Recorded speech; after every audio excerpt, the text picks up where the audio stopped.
Everybody, I hope you are feeling well.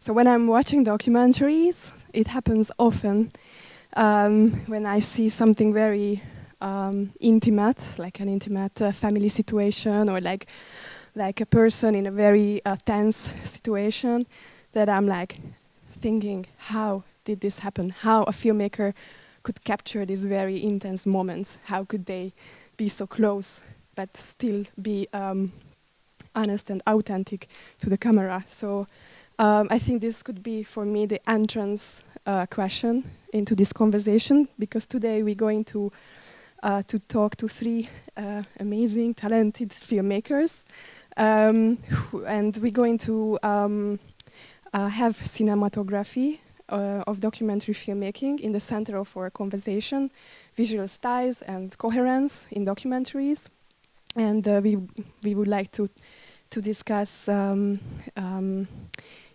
these filmmakers' approach into documentary, how they see the world, how do they collaborate with their colleagues, how do they see their relationship to the characters of a documentary, and how are they creating visual coherence in their filmmaking practice.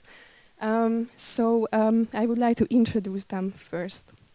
So first, hello, Domokos Baja. So he's a cinematographer based in Vienna and Budapest, member both of the Hungarian Cinematographer Association and the Hungarian Documentary Association, with a background in architecture and a master's degree in cinematography from the University of Theatre and Film Arts Budapest. Under the guidance of renowned professor Tibor Máté, Balázs has established himself as a skilled director of photography across fiction, documentary and commercial projects. He gained international recognition with his debut feature fiction, One Day, premiered at the Cannes International Film Festival in 2018 and was honored with the Fipresci Critics' Prize. Balázs has received 2 nominations at the Kamarimas Festival for his work as a DOP in both the debut feature and short film categories. He's currently working on his 3rd feature film, Blazing, set to premiere in 2026.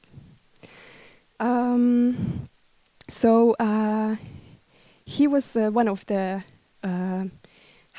director of photography or cinematographer of Sári. How shall we say it? I think yes. Okay. Good.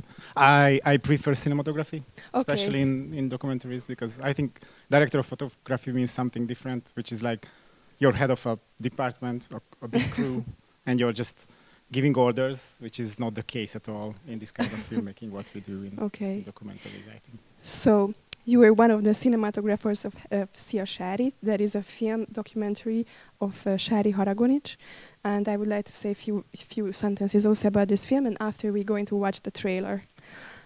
So 6 years after her mother's death, Sári is trying to hold her family together.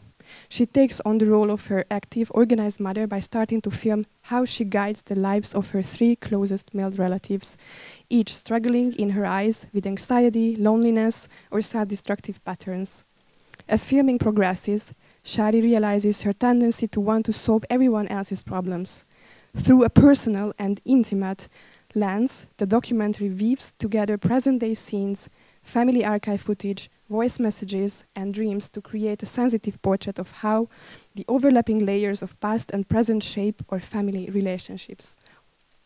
Can we watch the trailer?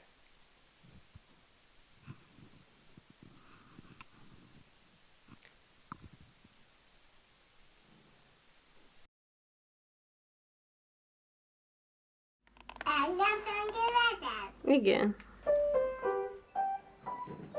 Sári, itt a kamera, bontogatod? Mama, nehogy mindent fölvegyél, az annyira gáz. Szia, mama. Hú. Szóval, hogy olyasmit álmodtam, hogy nem is haltál meg, és igazából csak ciki, hogy mindenki azt, hogy igen. És akkor így mondom, hogy na hát, hogy most te így nem voltál eddig benne a filmben, de hát, hogy most így benne kéne, hogy legyél. Hol a mama? Ja, kicsit filmezek.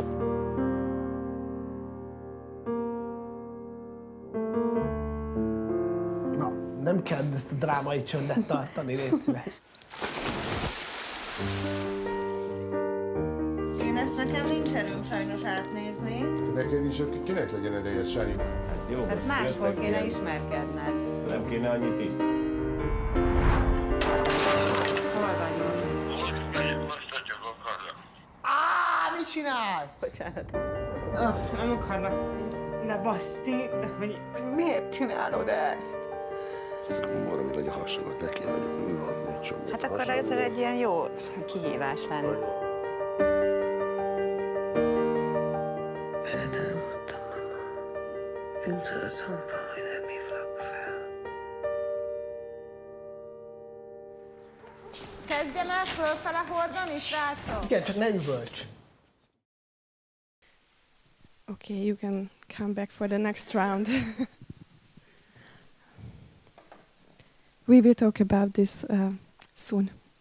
I would like to introduce Csaba Hernáth, who earned his degree in communication and media studies from the Budapest University of Technology and Economics. During his studies, he interned at Café Film, where he met László Józsa, the founder of Speakeasy Project. In 2012, he began working with Speakeasy Project as a cinematographer and editor. The same year, the team shot their first documentary, the New York episode of the Stay or Go series. Following the film's success, Csaba became a co-owner of the company, contributing to several subsequent documentary projects. He was a core member of Ultra as director of photography and assistant editor, and edited Ghetto Balboa. Veteran film marks his first work as a director. For Verzió Film Festival, he brought Hajrá Tete. He is not only the cinematographer, but also the co-director of this film. So Hajrá Tete is a Hungarian documentary about Paralympic athlete Fanni Illés.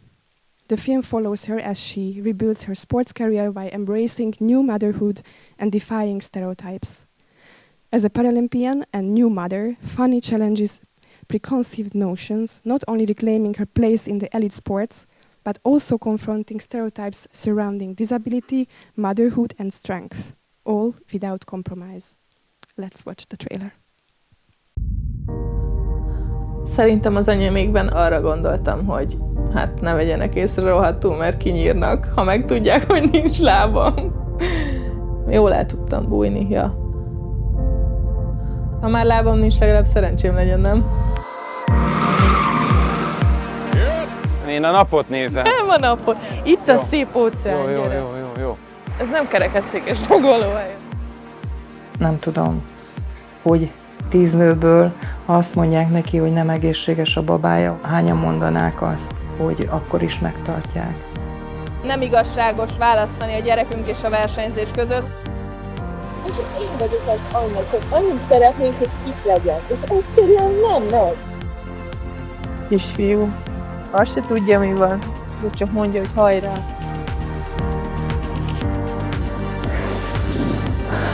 Ez oltári szaridő, nagyon szaridő lesz vanni. Picit ezt a nem jót engedd el, mert nincs benne igazad, de ha ebbe könnyebb élni, akkor élj benne, de hidd el, hogy nem ez a helyes út. Azért az úszás nem élethalál, mami.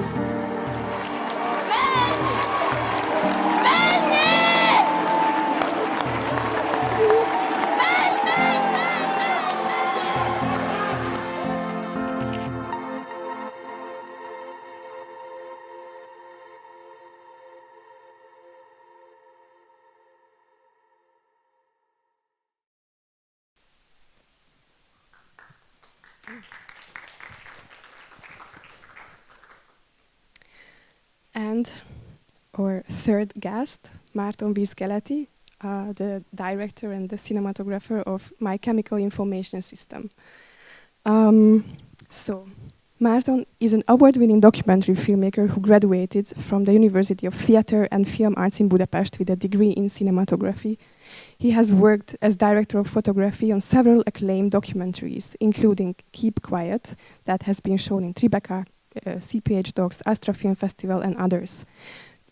Another film was Train to Adulthood, that was also shown in Doc Leipzig, Zagreb Docs, and The Ultra, which was also shown in Sarajevo Film Festival and San Sebastian Film Festival. His directorial debut, The Decision, co-directed with Julian Ugrin, won the 2022 Hungarian Film Critics Award for Best Documentary and Gunn Prize at the Verzio International Human Rights Documentary Film Festival. Inner Space is his second feature-length documentary. Yeah, sorry, it was in your, yes. Yeah, bad bio, sorry, yeah.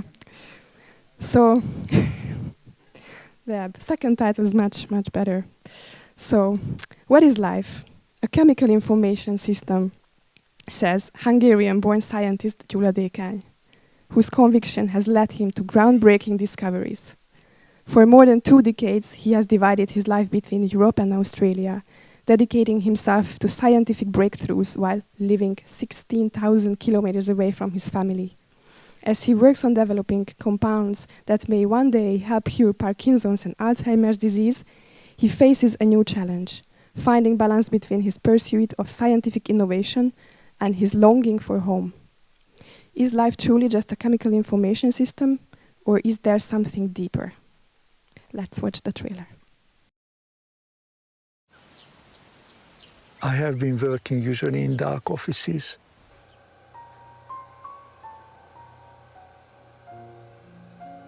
We are creating new life forms every day.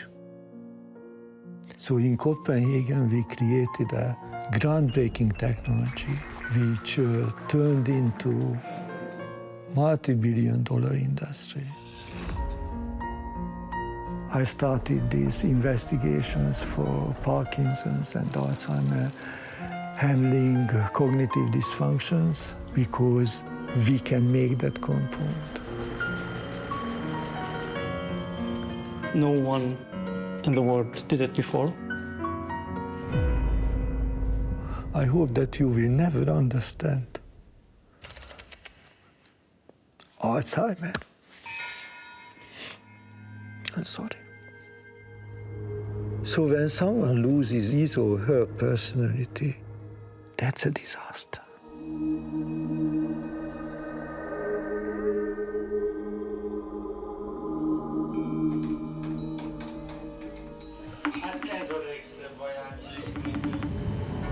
Why am I here? And why not with my family?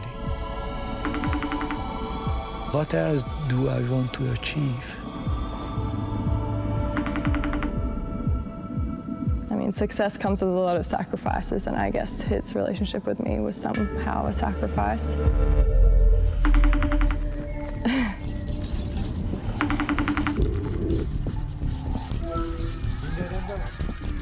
It's about to give meaning to a meaningless life by self-cheating. Yeah?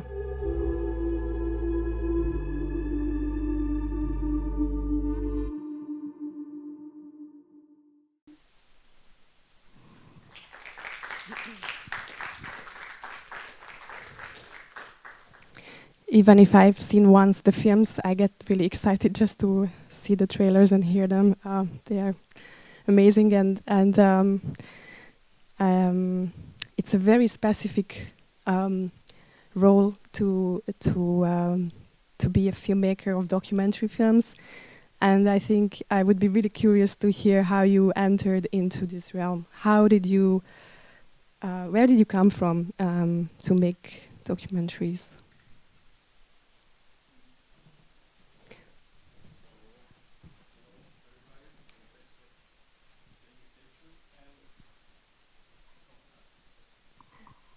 So hello everybody, and thanks for the invitation. So so I studied cinematography at a film university in Budapest, and that was my kind of gate into the film industry or the world of the film.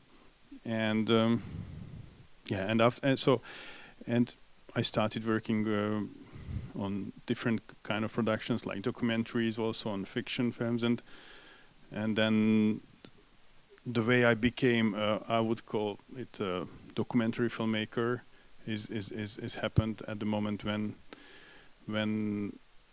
I heard about the story, which was my first feature film, feature-length documentary film, the Holy Dilemma was it called, and yeah, and I really felt that this story is really interesting for me, and I just started to film it, and I was thinking about that maybe later I can involve a director, but in the way of filming it and during the whole process, I just became a director of the film with my wife. So so that was the way I just arrived here with this second film I directed. Csaba, you can be the next. Hi. Yeah. Thanks for the invitation, and thanks for coming. So I did not study filmmaking officially. I mean, the street raised me. You know. I studied communication and media science at Kodarányi and in the BME, Budapest University of Economics and I don't know what science. And I did but I had to do an internship somewhere for my studies, and I knew is that I really like moving picture and audiovisuality. And that I wanted to do something with this, but I never had a plan, to be honest. And I was just purely lucky to do my internship at the same communication agency called Café Film, where now my co-owner, colleague, and partner in crime, László Józsa, was the production manager by that time, and there I met him. And yeah, if he would sit here, he would say that I was very annoying because I wanted to be there, but I didn't know what I wanted. And he just gave me some tasks, and then it turned out that I was okay handling the camera and doing editing. And I was very lucky because I had time to try stuff because I was still at school anyway. And I didn't have to. I don't know. I was just lucky that I had this time of experimenting with stuff. And by the time when he felt like he would love to move away from the commercial world, and he wants to start his own company called Speakeasy Project, like as a real production company, creating something more valuable than bank commercials, he turned towards documentaries. And when he turned towards documentaries, he invited me to go with him and start doing something together. So I became the first employee of Speakeasy Project, and we did our first. I don't know how we dared doing this, but we just started to do our first project out of pure lelkesedés. What was that? Pure motivation and sorry. Enthusiasm, yes, thanks. Out of enthusiasm, and if I would go to New York to shoot now for 1 month, I would be much more stressed, and I would have much more questions. Like, yeah, but what do we actually do? We just went and did something, and people liked it, and it kind of put us onto the track of documentary filmmaking, and for a long time, two things stressed me out. One was that I felt like it's not okay that I don't have any plans, and it's not okay that I didn't do any film school, and it felt I had this minority, I don't know, complex or how to say that, kisebbség komplexus, and I was working together with this guy, and I only worked together with you. Now this year, when I worked on it, so now I don't have this complex, not much anymore. But as the years went on, I just found my place in documentary filmmaking, and our company had several exciting projects, and our company gave us and gave me big freedom, because since we are like a workshop or kind of a műhely, people approach us with film ideas or film plans of making films on different topics, and it gave me the freedom to be able to choose between projects with our company, to choose my part in it, how much I got involved or not that much, and it gave the opportunity to meet a lot of people and to work with a lot of people, and it was a great way to experience a lot of stuff and work together with a lot of directors and cinematographers, and to be a little bit like a chameleon. Sometimes I feel like I adopted to several filmmaking methods, and in the method I kind of raised my own way to do it, and I can say documentary filmmaking is it became like a little bit like a spiritual experience and a little bit addictive, and now I think I could not make a feature film, like a fiction feature. I don't feel like I'm able, but now I do feel like, okay, I have enough experience in documentaries that I'm very happy making documentaries, and now I can say that yes, I'm a documentary filmmaker, and I love doing it, and I love when reality is forming into a dramaturgically tellable, enjoyable for the viewer, and enjoyable story, a film, a product in my hands, and I can see it forming, and it's wonderful. It's like we have a saying in our company, like, if you are making a documentary, then you have to rely on the good nature of the unknown, and when you experience the good nature of the unknown, then it's a wonderful thing. Yeah. I talked a lot. Sorry. No, it was great. It just reminded me of my experience with my fellow documentary filmmakers, that somehow I always realize that they all have this adventurous spirit, that we like to go to places where people wouldn't go normally, and then you spend time in uncomfortable situation a lot, and you just like really adjust your own rhythm to other people's rhythm, and then it's such a strange kind of situation in life. So it has an addictive element for sure. So that's maybe another panel discussion about the psychology of documentary filmmakers. Yeah. But maybe Balázs, it's huge things. Yeah. Balázs, would you like to say, because I know that you're coming from far into documentary, and could you tell? Yes, we just discussed. It's very good to be here, and the reason why I'm saying this is because I'm really coming from fiction film background, and what I really like about... Is it on? I think so. Maybe I'm just like a proper rapper. Okay. So I'm coming from fiction background as a DOP, but we just discussed with Zsófia that we were attending that same university, and we were studying architecture. So I did it for like 6 years. You did it for 8 years. I never finished. She at least finished it.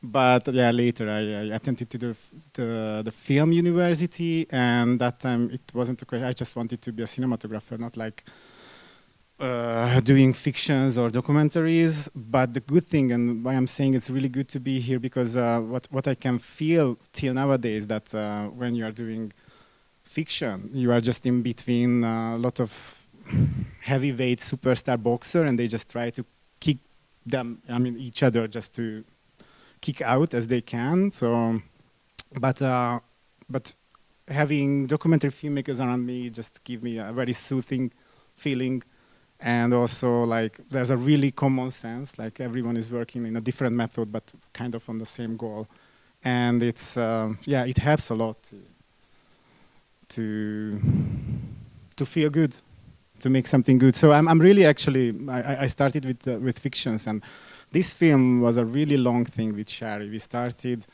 just that year when I finished my first feature, my first fiction. Until that point, I did some documentaries, but it was mostly student things during the university, because it's partially coming from the Hungarian heritage of how to have a foundation as a documentary for a fiction project in the future. But also, I quite like the fact how the British film history is melting fiction and non-fiction together. So yeah, I don't want to make it long, but this is the thing. I never thought I'm going to be this or that kind of cinematographer. It just happened to me, and nowadays it's like 50-50%. And I'm quite happy with this. I think everyone should do this if someone is a cinematographer. But also, I don't have really... I don't want to be a director. I never wanted to be. I don't know if I will direct something in the future. Probably yes, but it's going to happen inevitably. But I quite like if someone else has a story and ideas, visions, whatever you call it, and if you're interested in and you can understand each other, you could work together. That really fits me. But otherwise, just to do my own thing, I'm really not like these two gentlemen next to here. So it's very colorful. I like it. You mentioned that that the first documentary project was Sári's film, and how did you meet and how did you get involved in this project? How did you start your collaboration with Sári? Because because it's a very personal film. It's about her and her family, and then what was the plan, or like why did she want to work with the cinematographer or someone who is not her? So how was the beginning of this? Yes, we were friends with Sári before, during the university years. She was editing a lot of stuff we shot during those years, and I saw her previous film, which was also a very intimate and a very, very delicate film. And I really loved that film. I remember, and that was shot by that was shot by one of my classmates also. She's nowadays directing, but she was doing cinematography that time. But when she started this project, she really wanted to work with cinematographers, and not just me, because we like, again, 50-50%, we shared the cinematography role with László Halász, very good friend of mine also. And the reason why we started like that is that Sári was applying for the incubator program the year when we started this project. We started already the project, so we had a material as it usually like that. So you have a kind of a teaser for the pitch, and she was in the top 10, but unfortunately we couldn't get the money that year from incubator program. Incubator program is for first-time filmmakers in Hungary, which was independent from the state funds. Nowadays it's not, unfortunately, but it was a good program. I think it's still good, but there's a lot of controversial thing about that. So that year, unfortunately, we couldn't start with a support, so we decided to do as we can, and we haven't known that time it's gonna be that long run, as it turned out lately. But I'm happy we did it through all these years, and also, yeah, it wasn't easy from the very beginning, and also because this was the biggest thing as a documentary that time. I started to work on. I had to learn a lot from Sári, and also it was a bumpy road, to be honest. So for me, till that point, I did mostly fictions. It wasn't an easy thing, and also I'm really thankful for Sári to sticking to me, and also the big question was how to share this role with Halász Laci, the other cinematographer guy, because the idea was behind that. It was a very hectic shooting, and also some part of the film was shot by Sári, a huge margin. Also, There's a lot of archives in it, and this film, relating to the title of this discussion here, it's really the aim wasn't really to unify it. And why I love the film as how it is now is the fact that it's really it has a lot of sides, even visually, and yeah, I think I should stop here. We will get back to this anyway, to this coherence or non-coherence. Yeah, Csaba, could you tell how did you decide to work on Tete's film, or how did you also? So was it your own curiosity or intention, because you were also one of the directors? So what was your relation to her, to Fanny, to the protagonist of this film, and then when was the moment when you decided that you will make a film with her? Actually, every films have a different story, how they got started. I love the story of my previous film, actually, but yeah, I don't want to talk too much again. But that's a nice story. But this one is also so. There's the co-director Anita Korn, who I didn't know before, but I did know Peter Bor, our cinematographer, colleague, friend. We worked together with him on Ultra, and we had several other projects together with Petty. And Petty and Anita, they were shooting together a short reportage about Fanny one day last spring. And Petty is very enthusiastic, and he asked Fanny, "Hey, Fanny, why there isn't a documentary about you?" And Fanny was like, "Who would watch it? Nobody would care about me." And Petty was like, hey, Fanny, I will get you a director and a producer. And Petty just called us like, "Hey, here's this Fanny Illich, and do you know her?" And we were like, "Yes, we know her," as the Speakeasy project together with Laci. We were like, "Yes, we know her because we did shoot a commercial with her like 8 years ago or something." So I remembered her like, "Yeah, she's that super easygoing, super cool athlete. Yeah, without legs, but yeah, she's yeah." So that's her. Yeah, I mean, she's a great bridge between the so-called ape. How to say that? So she's a great bridge between the disabled and the not disabled people, abled, and she also puts it into an interesting question of who is able and who is disabled. Is she disabled, or what was the definition of being able or disabled to do anything? So I really liked her already, and I remembered her, and when Petty called us like, "Yeah, here she is," and she's preparing for the Paralympics last year.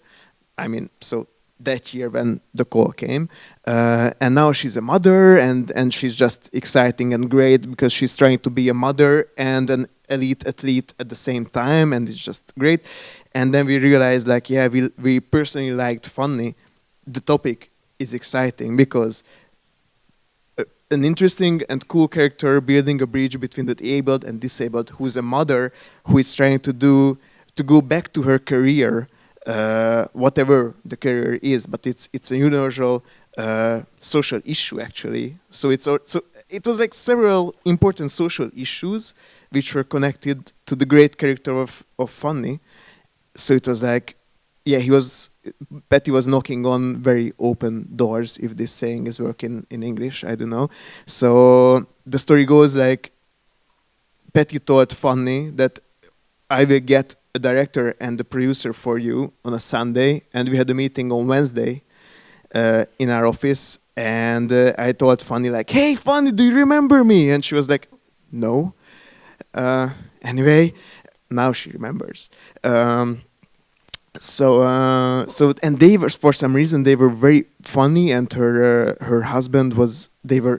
It's funny because they always say that we are not open, we are not social, we are hard to make friends, and they were super open and super friendly in the first first minute, and we told about her that we don't want to make another 1 millionth reportage with you. We don't want to make another interview with her. We made one, but and it's not going to be an image movie. It's going to we want to just follow you and record your however you get prepared for this year's Paralympics, combining it with your family life, if it's okay. And since she also wanted, so we say sometimes, I don't know if you agree, but you can make a great documentary only about a protagonist who has something to say, herself or himself.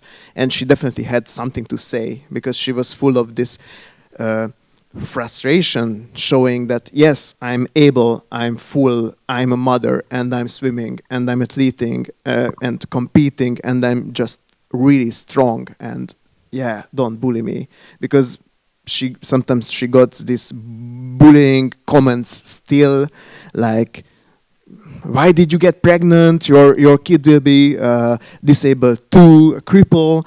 And it's like, she had stuff to say, and we also had stuff to say, and then psychology and I don't know, personal chemistry comes into picture, and we just liked each other, and it was very obvious that we start to go along together on this route, and time was important, because we knew that this is April and Paralympics is in September, so we have to start now.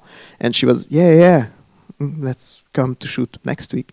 So it was very organic, very and I hope we became friends, and that's cool. That's how it came. Yeah, I think it's important to talk about these relationships, because somehow it feels that they are the foundations of making a good documentary. Without all of these relationships and this kind of dedication to each other, I think we couldn't talk about visual styles and these kind of things, because it's a huge commitment from both sides, actually, because now probably you will know each other for the rest of your lives, and it's a new relationship in your life that you choose for. So it's really very how to say that, it has a big stake, or it has a high stake to enter into something like this. And I wonder, Marci, if was it difficult to get close to Gyula, because he seems to be like also a very reserved person, but obviously even from the trailer you could see that he cracked sometimes in front of you, and he was really he allowed you to take part in this very difficult period of his life. So how was it your process of getting to know him, or how did you build your relationship to him? And how was his kind of reaction on the idea of the film about him? Especially that it was not only about his professional side, but also, like, on the human side and the difficult part of his life. Yeah, so actually I start a bit far away to answering your question. So actually I just while we were fundraising for our previous film on many pitching forums and project development workshops, many financiers said that they have budget for scientific topics. And from that time I started to searching for scientific topics, and one day I just read an interview with Gyula here in it was in Hungarian, on a Hungarian online site, and I just got really excited that about him and the way he was speaking about science, about his family. Actually, he mentioned that his mother has Alzheimer's disease, and I just felt a complexity that there is someone who is trying to find a cure for Alzheimer and Parkinson and these kind of diseases, and at the same time his mother has an Alzheimer, So I really excited. I got really excited, and I was trying to find to have his phone number. And when I called him, I remember for that phone call, I called him and I said that blah blah blah. I'm who I am, and I'm a filmmaker, and I'm really interested in making a film with you. And so it was really kind of surprising for myself as well that I'm, without knowing him or even just having coffee or whatever, I just told him this way on the phone. But what was even more surprising was his answer. Maybe it's better like this. Yeah, sorry. So his answer was that, okay, why not? If it can be inspirational for some people, then let's do that. And then we met, and yeah, we became closer to each other. And I think it's always a very important and very magical moment when you start filming with someone, like you, of course, before you start actually recording him or her or someone else with a camera, you're having some discussions, you are speaking, you're having some getting known each other somehow. But there is a moment when you push the button first and you just frame him or her first time, and I think this is a very important moment, and I remember how was it with him also, and I also remember with all the films I started, and I think it's you can feel that whether if it will work or not, and it was a really nice shooting day, and I really knew that.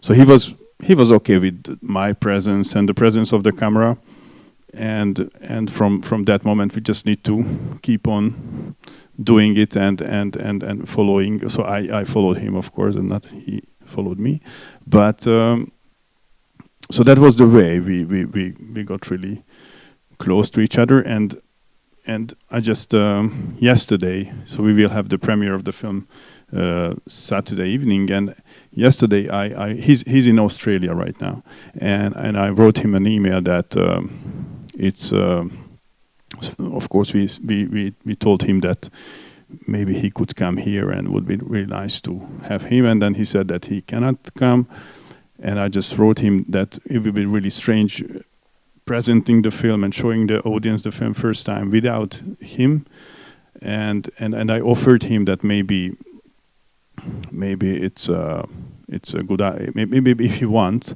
he can just write few letters, and we are happy to read it. Or if he can record, he would record like a video message or whatever, we can just screen it after the screening of the premiere. And he just answered that he feels that he just, so the film is a independent entity, and it's on its own, and it's and actually that his main purpose was to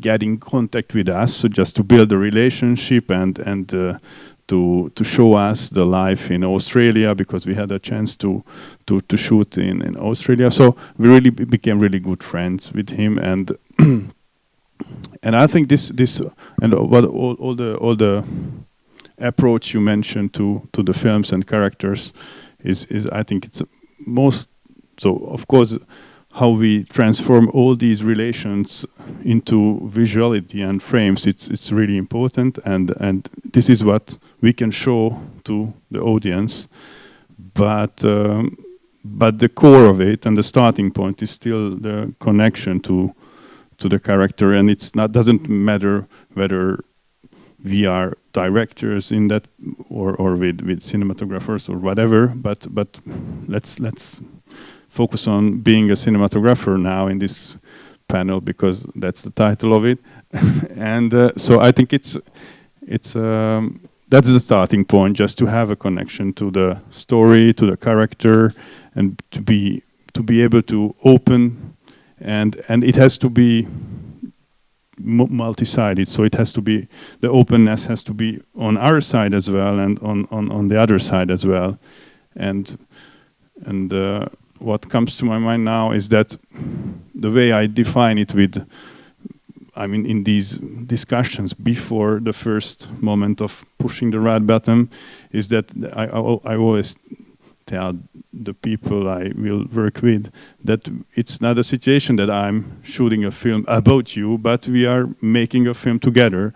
So I think it's a kind of basic for me, and you are all the time nodding to all the things what I'm telling. So maybe you can just add something if you want. Yeah, of course. Yeah, so because I wasn't really answering the question, but for me, in this film with Sári, it was like making a film about her, but about her family also. But it was really like doing something together. And again, the question is why you need a cinematography. Sometimes you don't need. Sometimes it's just an obstacle. Sometimes it seems like easier to just shoot what you think as a director.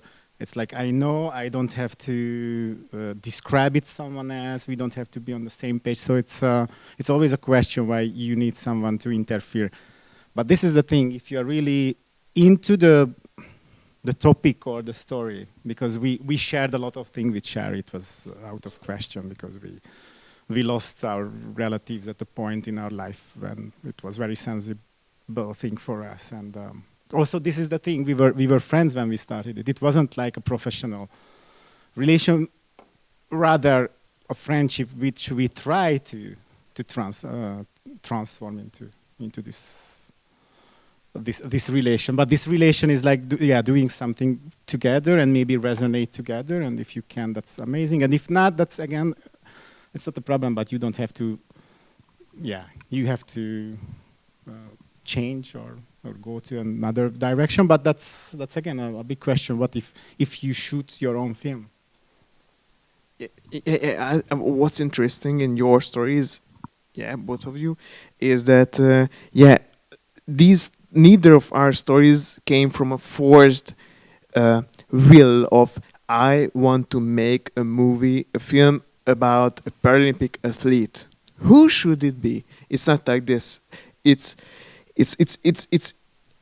I mean, I'm sure there are, and I know that there are films which are like, I want to make film about a crisis of this and that kind, and then the filmmaker just sits back and waits as a hunter. I don't know, but usually I think, and I guess that's a highly conceptual way of doing a film. But usually, or in my experience, and maybe in yours, I don't know, it's again very, very organic and very natural. The story kind of, and again, it's kind of spiritual. The story kind of comes to you, and you are not waiting for the story, but it just happens, and you are like, of course, I will make a documentary. And then in the first moment when you feel like you have to shoot, of course you don't have, in the first minute, and maybe not even later, you don't have a budget for it. And then you start shooting because of love for the topic or the person. And maybe that's why this documentary society or documentary, it's very friendly, because nobody is making documentaries for money. It's nice to have some. Yay, I love money. No, it's a nice thing. But you don't start making a documentary because you want to earn money, but because of love, because of friendship, because of the love of teamwork. And that's why I find the documentary community this friendly and this cool. It's not competitive, it's collaborative. Very much so. Yes. Yeah, it's obsessive, no? Somehow you have an obsession with something, and at one point you find yourself in a situation that, okay, there is an entity, this film, and I have to serve this film now because it's born. So I have to do whatever it requires from me, no matter if I wanted to make an amazingly aesthetically formed piece, but maybe this film requires something different, then you have to make those decisions. And maybe this can be also another kind of topic, that how is the aesthetics vs storytelling or the narrative, because often there is this assumption of documentary that is like all kinds of assumptions. Maybe it's like it's very spontaneous. You just take a camera and you observe reality and you record reality, or there is another type of documentary that is more like the informative documentary, like a person sitting and talking. And I think now here we try more to talk about creative documentary, where like we are also, I don't know, storing information in images that are not like necessarily verbally speaking, but with other tools. And how do you, for example, with such a topic, to shoot a family and family story and such an intimate story, how do you find the aesthetic in this, or how do you plan for a shooting like this, or what is your approach to make images in a situation like this? Yeah, so as I mentioned, in the last 7-8 years when we were shooting this with Sári, since that time I did, I think, 4 feature-length documentaries with very different characters of director together. But with Sári, I mean, nowadays I would do in a completely different way, probably with a lot of references, watching movies together, as usually we do with fictions. But when we started with Sári, we just started, and it was more of the question how to be in those situations, to be together with her family. And we just started to shoot, first of all, as a test, kind of, if we could work together or not. And then, which is, I don't see that much nowadays. We had, in the beginning, a lot of footages, and we just looked all of it like a proper watching a dailies, which was very usual back in the days when people shot mostly on film, and it was more a technical thing. But nowadays, it's not really usual to get together with your crew. In this case, it was some friends of Sári's, and me and Balázs, the other cinematographers, and we were just sitting and watched all this hour-long materials. And we just discussed what is good, what we think could be better and could use more, and what is absolutely a no-go. So it was a try and fail somehow we started, which is, I wouldn't do it anymore, but that time although I already had my diploma from film university, but it was I learned a lot from this and also from Sári. So it was a very unique, and I think I was very lucky. And directors I worked later, they were very lucky with me lately. And Csaba, you had to because in your film there is also like a sport portrait of a sport competitor. I don't know how to say that, like an athlete almost, or yeah. Which visually is very stunning, because of course there are like slow motion and there are like these very planned beautiful shots, her swimming in the water, and very close-ups of the body in the water. So like there was obviously some vision how to create this image of an athlete, beside having also like observational situation. So like how were you preparing for this, or what was your kind of visual approach?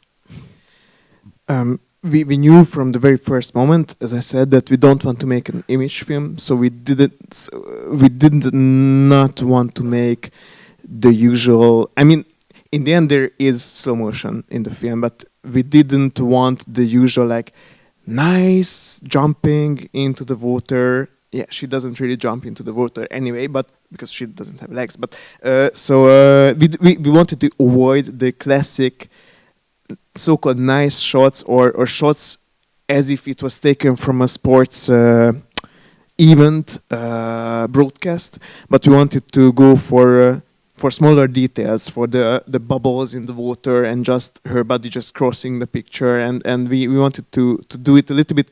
Yeah, it's slow-mo, but let's make it differently as a sports film. But the first idea was not to make an image film, not to make a sports film, but we did know that there is some foundational information that we have to communicate about her story, which happened in the past, like the story of her birth, because she was born without legs, she was stillborn. Her mother left her in the hospital for 2 weeks because the doctors told her that she will die and just leave her in the hospital. So there's a lot of stuff that there's no archive material about it, but somehow you have to tell these informations. But we didn't want to show talking heads because we wanted to go towards the creative documentary and more as situative as possible way. And we were actually thinking, okay, then how to show stuff that are not situational but has to be told. Actually, we had two big problems of this. We had to tell the present situation of how she got in the last 1 or 2 years to this situation, that she's a mother and her mother is helping her a lot, and her birth story. And then we tried to come up with creative ideas, and hopefully, if you watch the film, you will like it. That we put her birth story into another layer of the storytelling. So while one layer of the film gets from the beginning of the preparation to the competition, there's another layer telling her first 2 weeks, first few years from being born and her early childhood. And we did shoot interviews about that, and then we thought we definitely want to cover it, and we came up with the idea of let's have these interviews as inner monologues, and then we need some kind of visual thing over it, and then it was a process of thinking about what to show while we're listening to this, and then we found if it's an inner narration, then where can it happen? Like, her comfort zone is when she's in the water swimming, and then maybe we could hear her thoughts while she is in the water, and then we put this deep frequency sound effect and like a bit like ASMR sound effects of water moving around her body, and then listening to her and her mother's narration. And for those parts, we knowingly and conceptually went and told Fanny, like, hey, please just give us half an hour after one of your trainings and let me do some close-up slow-mo shots. And I was pretty annoying because it was very easy to make mistakes in focus. So I was asking her to swim up and down several times, and finally I got what I wanted. But that was something planned and something very practically decided how to use. And then we had the other layer, the layer of the present time happening, and then we did it as a situative observational documentary. And yes, what you said, that shooting a documentary and being very spontaneous doesn't mean that you are just swinging the camera around. You really need the mindset how to be present in that situation. And I think the outcome of how a film looks like, there's at least 4 layers to it. So first layer is how you basically like working as a cinematographer. I think the second layer is how the director likes to work and what's her or his style, and then you have to communicate and synchronize it. Third, what the story and this actual film requires, because not every film requires the same visual style and the same visual storytelling, and basically no 2 speakeasy films look the same. But the main thing is to know why one of it looks like that and why the other looks like that. So the film has its own rules system, visual rules, and layer number 4 is the reality, what you can do in that exact situation. But if you're in the situation and if you're clear in your mind about the first 3 layers, then you can position yourself and your camera to kind of serve the first 2 layers. If it's, I don't know. Yeah, do you get what I meant? Yeah. I agree. Yay. Cool. The thing is, you know when something is right, I think. What do you think about that? No, I would change the orders. I think what the first you mentioned, the reality, I think that's the first one. So I think there is a lot of elements of the reality which defines what you can do and what you cannot do. I mean, and so I think it's on my list. That's the first one. I think the others are also valid. So it's all true. But so for example, that's not that film, but the film I did before is. I think it's the circumstances is a bit similar what you had in Sári. That it's also I was following a priest who has a family and so I was alone. I did the sound and the camera and everything alone, and the film is just shot it handheld. So this was a kind of running after and following the situation, and there was no chance even to have one more crew member on in the situations with me, and actually that experience and that film led me to this one, and because I wanted to make a film or just to create a visual world which is a bit more kind of I don't know which one is the right. I wouldn't use the word professional because that's not right, but which is a bit more constructed, and when you have more time for finding the shots. And I had the idea to use for the interviews anamorphic lenses, and that was what already defined the aspect ratio of the whole film, which we had to show, or which I followed also for the shots or for the scenes which were not the interviews, but any situations and any other shots. So and so actually that was kind of intention behind the visuality of my chemical information system, that I wanted to make a different kind of style, or and also the film and the topic and the whole situation was kind of okay for that. So of course I could make also that kind of handheld running after the character film, and we have some scenes and situations like that. But I yeah, it's better now. And for the sound, I hope you could hear it. So actually, yeah, that anamorphic was a kind of starting point, and it, as I told, the aspect ratio came from this, and then we had some. So Gyula has really deep philosophical ideas which we hear in the film, and for that I created interesting, sometimes slow-mo sequences, and I don't know. Yes, and you're also, which was a very surprising element in this film, were the archive elements. There were very few archive from his younger age, when he was still with his family, and they have some moments together with his wife and his child.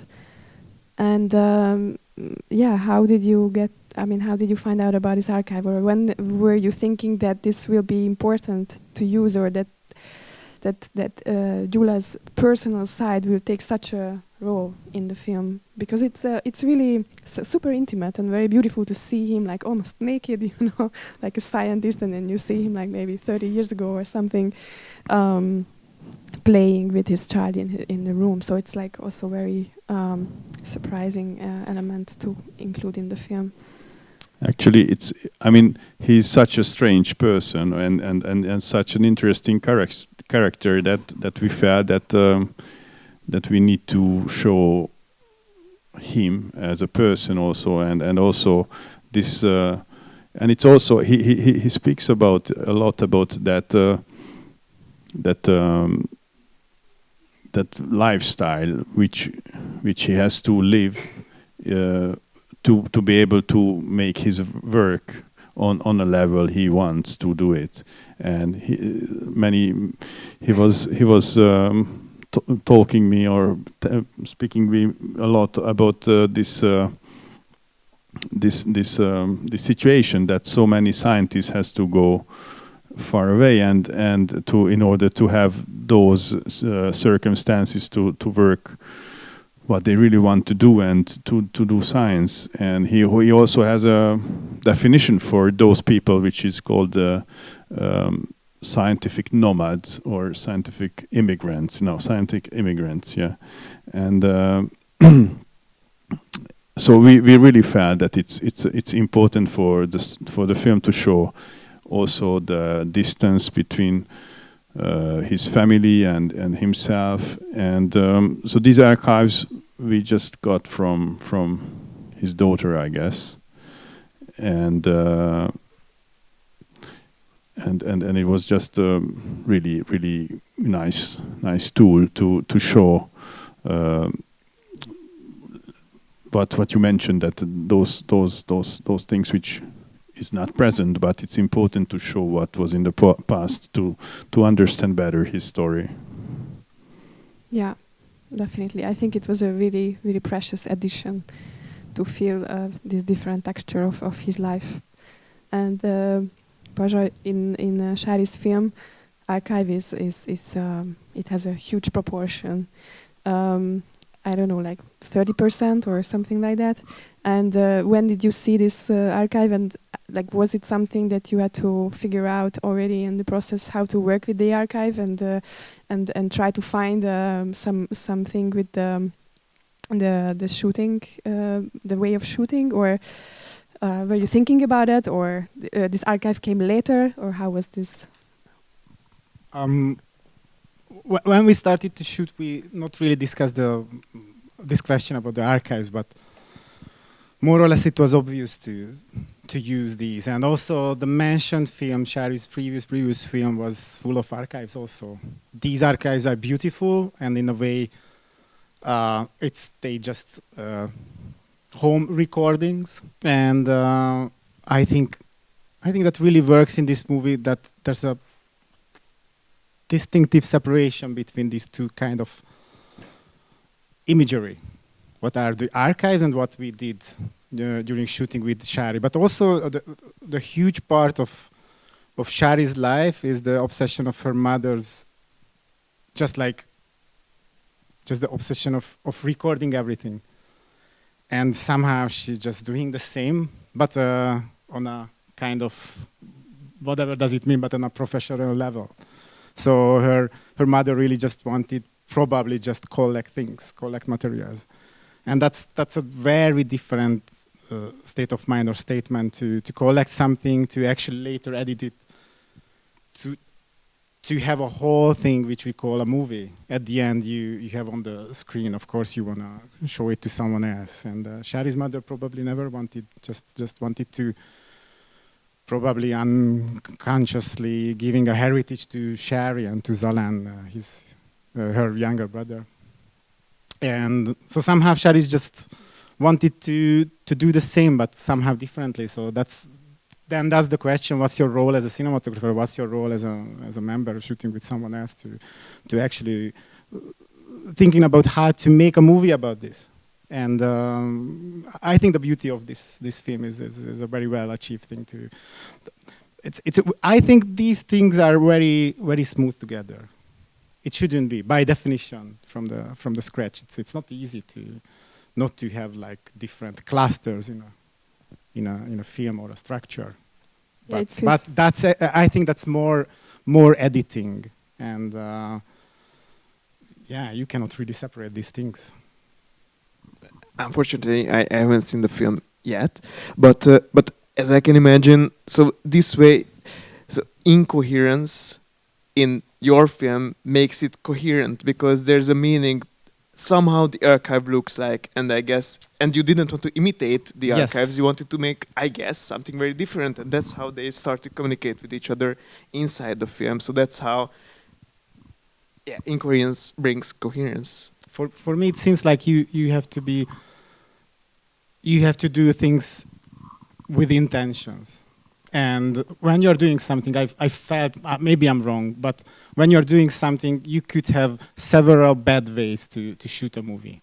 And very few when you're feeling like maybe this is the thing. But when you reach that point, I think you feel. And it's not just you, not just that one who holds the camera, but if you're working together, sometimes you just feel that everything is, you're actually in a flow.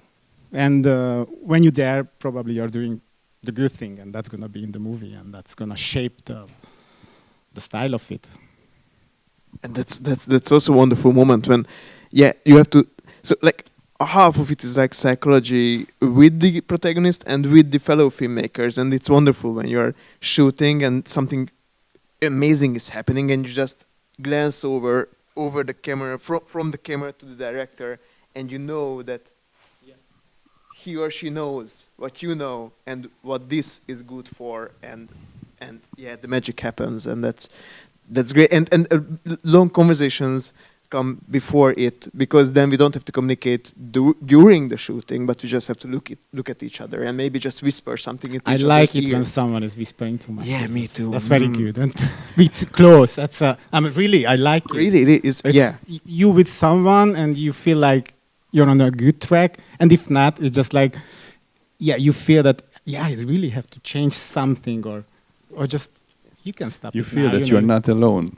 Exactly, yes. And but there's a director there, and we were working together a lot, and she likes to just stand in a different position on a space, and then I know that she wants a picture from there, and just like, without any words, I just go there and just do it. I love this. What you mentioned with this flow thing, and flow experience, then what is maybe it's too pinky what I will say, or too beautiful, but I'm just working on a project with a pianist, and it's a really nice project, and really great to work with all the director and all the crew, and so for sometimes we say that the queen of documentary is just smiling at us or whatever, and that these so when everything is on the right, even the sun is on the right spot, and the flares and the shadows and everything is just like in a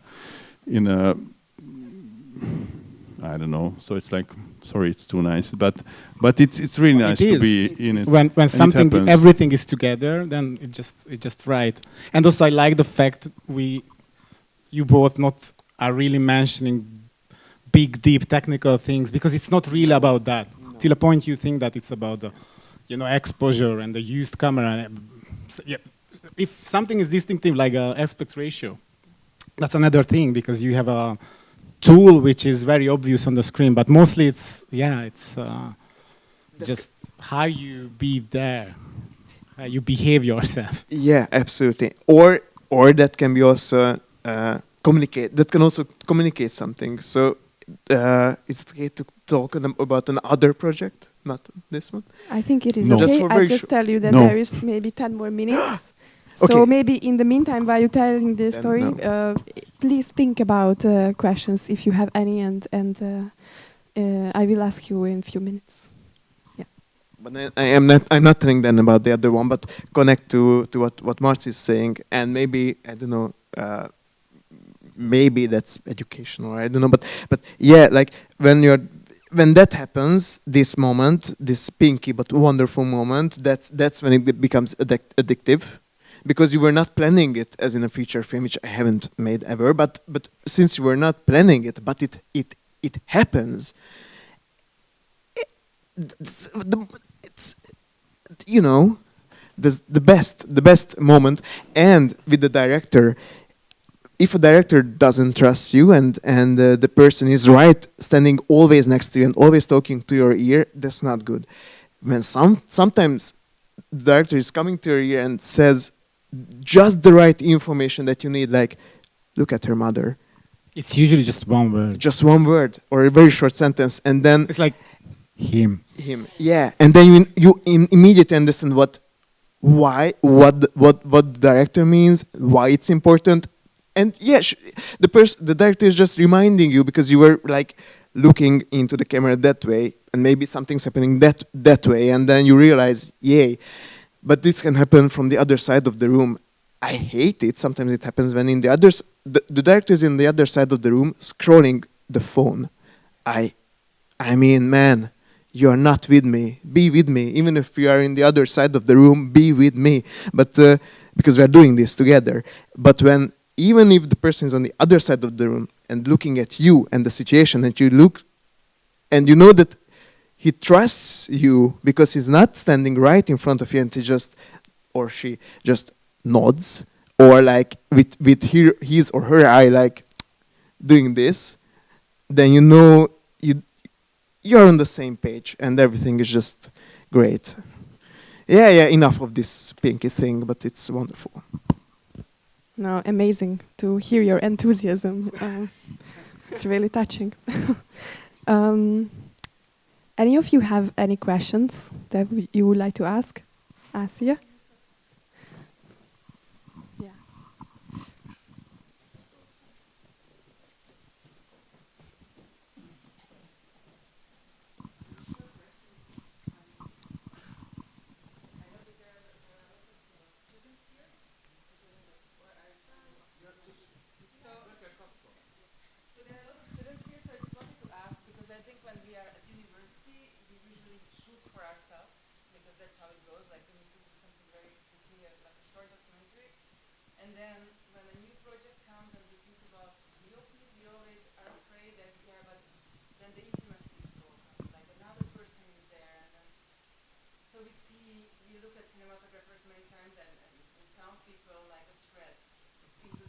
Enemy.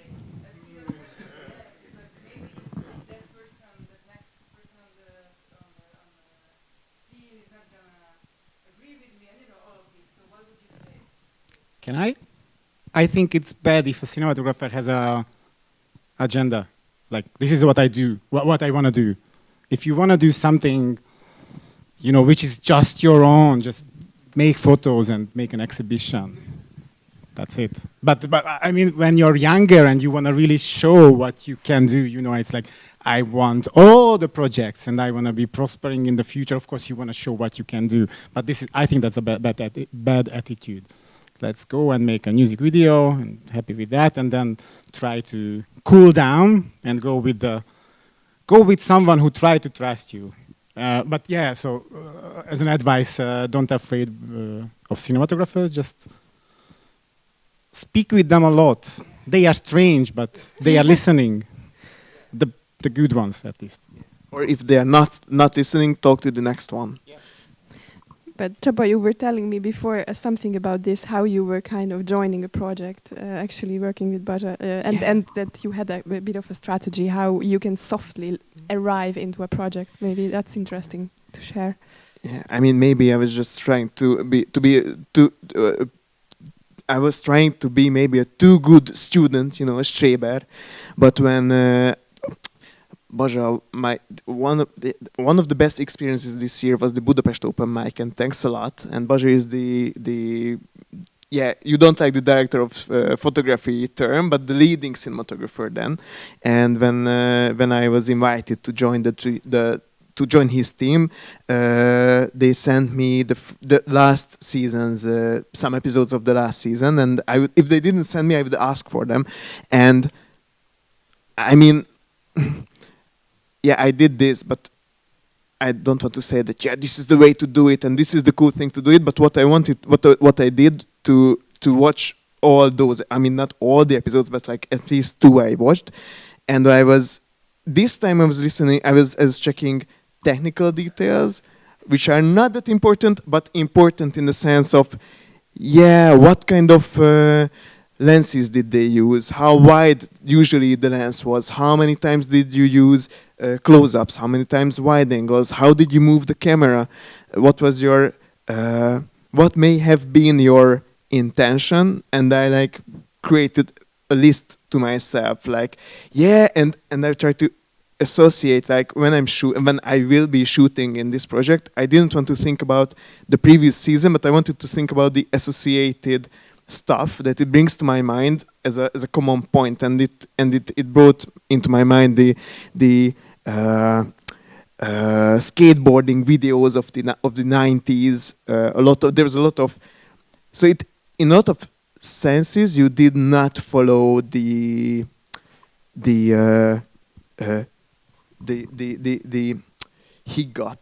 chilled how to say this?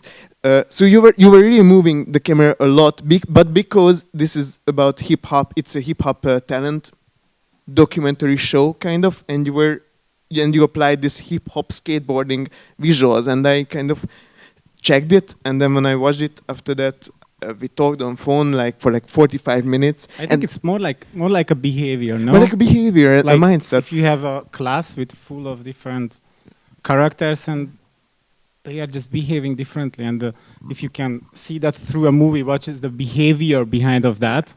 That's good. And there are no good and bad answers. You just decide with something else. But back to this question a bit, if you do something which is good for the director, then you're doing the right thing. It's not good or bad. It's like being very nervous with the camera, or just very too nice, the good kid. And I had two goals to achieve with this. First, I really wanted to absorb and really do the job what was required from me. And the other thing was, I really wanted to talk with you about this so that you could see that I see this, and then to make you trust me, so that you don't have to worry while we're working together, that Okay, but I think and then comes the communication part. That's a different thing to work together with cinematographers. Also, having more cinematographers working, on the same thing, it's even more complicated than working with directors. I just have maybe a useful kind of, I wouldn't call it advice, but what you mentioned, Asia, that directors sometimes have this kind of, let's say, I don't know, fears of having a DOP and the sound guy on the set. And so I think what can be a good solution for such a situation, that if you make the decision at the point when you haven't started to shoot with someone. So if the character knows the situation of filming with a DOP and with a sound guy, so then your four of you, or so that will be the group of people, and of course it will create a different intimacy than if it would be only two of you, or just the character and the director. But it's still something. What is, I think, it's really kind of risky, or can cause problems. Then if you start shooting something alone, and then on the third day you just try to loop in more and more people, and so I think it's a good strategy to start with the crew which you want to work with, and I think it's more comfortable for a character than changing it. And also it's more comfortable for the sound person and the camera person also. So if you are starting together, maybe on the first day you don't shoot anything. You're just there, you're just talking with your protagonist, and then just slowly, hey, this is the camera, I'm not really shooting, just putting on the on the table just to see it because we have this. So if you are doing this together, then probably you're gonna be just one. Usually it's harder, but that's not, of course, I think. It's not a question of, it should be like destroying the intimacy to having more people in a room or I wouldn't call it destroying, but it will be a different circle of sometimes something. Not really. I don't feel know. sometimes like, well, probably that's a lucky situation, but it shouldn't be. It shouldn't be, I think. I just can add a very, like a very positive experience for me while shooting a short film, the Budapest Szálló. Then we shot the first part for ourselves, and then at one point a cinematographer could join, and then just the moment when I've seen how he reacted on the material that I showed him, and then after he came to shoot with us, and then we were shooting together, and then after I watched the material that he shot, I felt really almost in love, with what I've seen, and I was like, oh my God, like, is it possible to elevate this in such a level? Then it completely makes sense to work with someone so sensitive and so I don't know, skillful, who could really help the project to shine. So yeah, I think it can also go in this way. But it's good to find the person, or it's a matter of luck also probably. I think our time is up, and if anyone has still questions, maybe you can ask it in person after, from our filmmakers. And thank you so much for staying and for your attention, and thank you for all three of you to share your precious thoughts. It was great. Thank you very much. Thank you.